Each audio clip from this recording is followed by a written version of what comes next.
क्या होगा जब आपके लोन की डिटेल्स एक ऑर्गेनाइजेशन, एक गवर्नमेंट बेस्ड ऑर्गेनाइजेशन कलेक्ट करेगी, उस डाटा को स्टोर करेगी आफ्टर वैलिडेशन ऑफ यू, जिसका लोन चल रहा है। देखिए credit information bureau India limited है, जो कि इसका काम है कि information banking and financial institution से इकट्ठा करना, उसको क्लासीफाइड करना कि उसका रिपेमेंट कितना अच्छा है, और उसको एक स्कोरिंग बेस्ड एक इंफॉर्मेशन देना। देखिए ये तो एक हो गई सिविल की बात, बट हम बात कर रहे हैं आज NESL की, national e government service limited, which is establish in 2017 under the insolvency and bankruptcy code 2017। देखिए इस IBBI insolvency and bankruptcy code के अंतर्गत इसको एस्टैब्लिश किया गया था 2017 के अंदर। तो इसका एनफोर्समेंट करने का क्या पर्पस था, क्यों इसके लॉन्च किया गया, आज इस मेरे चैनल में बात करेंगे मिस्टर कुमार के साथ। देखते रहिए कुमार टॉक।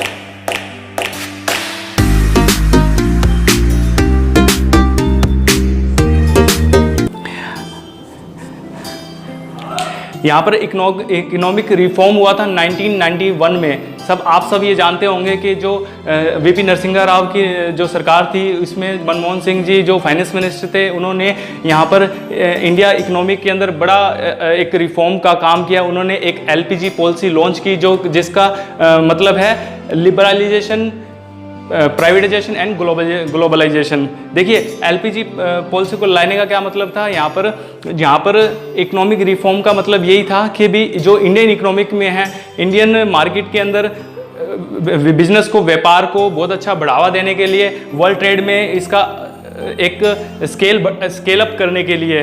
जैसे देखिए मैं बात करता हूँ यहाँ पर राइट टू एंट्री।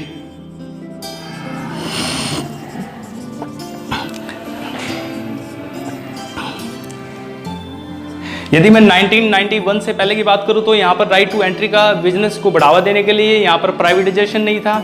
तो इसको ही ध्यान में रखते हुए यहाँ पर VP नरसिंहा राव की सरकार ने यहाँ पर एक ये रिफॉर्म किया, जो कि यहाँ पर इकोनॉमिक में बड़ा एक अच्छा बढ़ावा लेके आया, और हमारा आज जो इकोनॉमिक स्केल अप है बहुत अच्छा स्तर पे है। देखिए उसके बाद करते हैं हम, यहाँ पर मैं C को क्या डोनेट किया है मैंने, कंपटीशन। देखिए यहाँ पर राइट टू एंट्री तो हो गया, but to write to competition इतना नहीं था। यहाँ पर यदि मैं बात करूँ तो यहाँ पर कोई ऐसा एक्ट नहीं था जो कि कंज्यूमर के फेवर में हो, प्रोटेक्ट टू कंज्यूमर। यहाँ पर सो राइट टू इंटरेस्ट और यहाँ पर right to competition, right to compete. देखिए अब बात आती है राइट टू कंपटीशन की।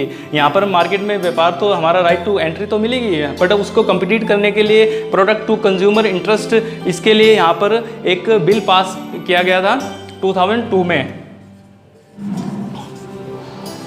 बट देखिए ये बिल पास किया गया था 2002 के अंदर लोकसभा में, बट इसको एनफोर्समेंट में ये कब आया, 2009 में।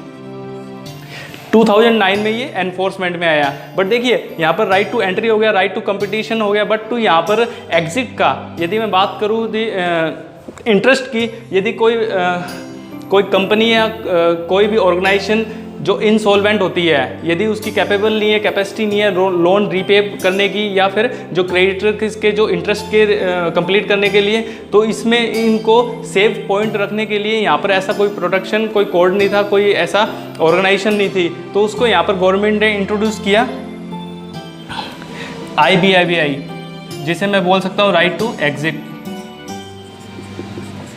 यदि मार्केट में जो कंपनी आ गई है, कंपटीशन में भी आ गई है, बट उसको यदि पूरे सही तरीके से बाहर निकलने के लिए, यदि मैं ये बात करूं कि हमारी कंपनी, सपोज करिए कोई ये कंपनी चल रही है, एक ऑर्गेनाइजेशन चल रही है, उसने ट्रेडिंग भी किया है, उसने मार्केट से परचेज भी किया है, उसने बिल भी जनरेट किए हैं, वहाँ पता लग रहा है कि क्रेडिट्स में उसका स्केलअप बहुत ज़्यादा है, लेनदार बहुत ज़्यादा है, और वो इस केस में इंसॉल्वेंट हो जाता है यदि उसकी रीपेमेंट कैपेसिटी नहीं रहती।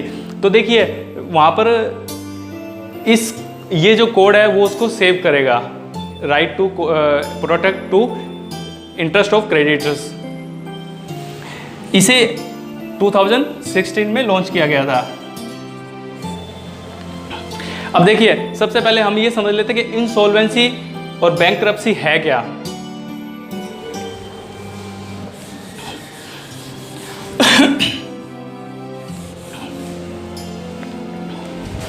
देखिए जब इंसॉल्वेंसी की बात करते हैं तो इंसॉल्वेंसी का मतलब है इनकैपेबल टू ड्यू। देखिए यहाँ पर पता लग रहा है कि भी आपका ड्यू डेट है किसी रीपेमेंट का। सपोज करिए कि आपका कोई बिल ड्यू हो गया, फिफ्थ डेट कोई भी मंथ की हो सकती है। सपोज करिए भी मेरी इस नेक्स्ट मंथ की 5 तारीख है, यहाँ पर बिल ड्यू है, और सपोज करिए यदि 10 तारीख तक वो बिल मैं भर नहीं सका, यदि इस बिल को मैं टाइमली भर ना सका, तो ये मेरी कैपेबल से बाहर हो गया, तो ये इंसॉल्वेंट है। अब देखिए बैंकरप्सी क्या है। Bankruptcy in view of legal proceeding of any insolvent case, तो हम उसे बैंकरप्सी कहते हैं। जो दिवालिया भी हो गया और उसको लीगल आगे लॉ प्रोसीडिंग के लिए आगे भेज दिया गया, तो ये बैंकरप्सी के अंदर आएगा।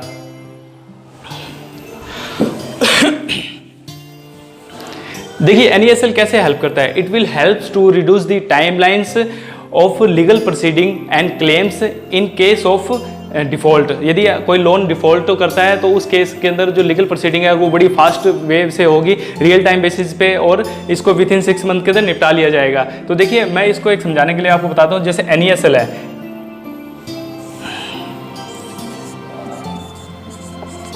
NESL एक बोर्ड है।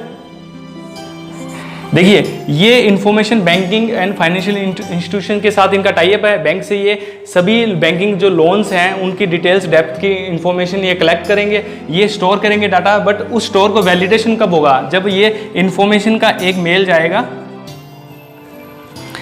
किसके पास? डेटर्स के पास। जो यहाँ पर इसको मैं लिख देता हूँ लोनी, जिसने बैंक से लोन ले रखा है। यहाँ से NESL के द्वारा, it is a platform information utility, इस यहाँ से इंफॉर्मेशन मेल के थ्रू यहाँ पर लोनी के पास जाएगी। ठीक है, यहाँ पर लोनी के इंफॉर्मेशन यहाँ मेल आएगी कि जो आपने लोन लिया हुआ है इसको वैलिडेट करना पड़ेगा, कंफर्म करना पड़ेगा। It is agree.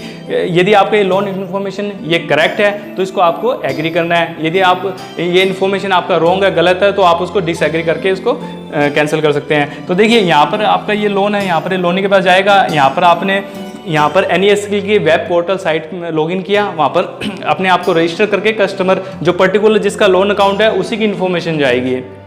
यदि सपोज करिए मैं किसी बैंक का लोनी हूँ, मैंने वहाँ से कोई होम लोन ले रखा है, तो मेरे पास एक मेल आएगा NESL के द्वारा, मेरे को यहाँ पर लॉगिन करके रजिस्टर्ड करके उसे अपने लोन अकाउंट को कंफर्म करना है। यदि मैं वो लोन अकाउंट मेरा ओके है तो मैं उसको एग्री कर दूंगा।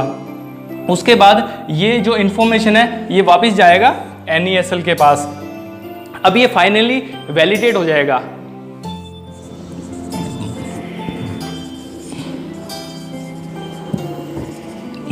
देखिए आफ्टर वैलिडेशन ये फाइनल वैलिडेट हो जाएगा डाटा कि आपने ये जो लोन डिटेल है वो आपने वैलिडेट कर दिया है, और ये इन्फॉर्मेशन आपकी यहाँ पर स्टोर हो जाएगी। अब देखिए ये क्या होगा, ये अब यहाँ पर इनको बैंक को एक मेन कोड रखा गया है कि जिसके अंदर क्या है कि यदि सपोज करिए कि लोन किसी टाइम कोई लोनी है, कोई होम लोन जो या किसी तरह का भी लोन हो सकता है, उसने टाइम से रिपेमेंट नहीं किया उसका, तो वो ये हेल्प करेगा इसको यहाँ पर इंसॉल्वेंसी एंड बैंकरप्सी के कोड के अंतर्गत यहाँ पर बैंक को रिकवरी करने में एक टीम गठित की जाएगी। उसको जल्दी लीगल प्रोसीडिंग और जल्दी वो इन्फॉर्मेशन प्रोवाइड करा सकता है। तो that is important for information utility portal. I think अभी आपको पता लग गया होगा कि NESL क्या है, और ये इसके अंतर्गत जो रजिस्टर्ड किया गया ये इन्फॉर्मेशन, ये जो इंसॉल्वेंसी एंड बैंकरप्सी बोर्ड क्या है, और इसका काम क्या है, और ये कहाँ से इन्फॉर्मेशन स्टोर करेगा। तो आज के इतना ही।